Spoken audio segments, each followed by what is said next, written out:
Hi, it's Alison Canavan, and I am celebrating over a decade sober this year. And if you were doing dry January, first thing I want to say is, well, congratulations, well done. Taking a break from alcohol is one of the most incredible things you can do for your nervous system, your sleep, and giving your mental health a reset. Your gut health also dramatically improves. You will notice things like increased clarity, a better connection with people, so your relationships are going to improve. And my advice is to just take it one day at a time. Don't think of the bigger picture. Don't think, oh, is this forever? Let's just do it for 1 month, one day at a time. And when we take a habit out, it's important to replace it with something new.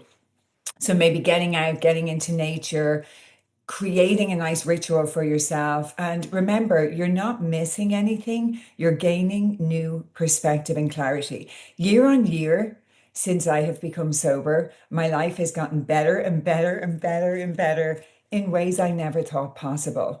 The greatest gift you can give to yourself is the gift of true health and well-being so that you can discover an incredible life and have the level of health and well-being that you deserve. Happy dry January.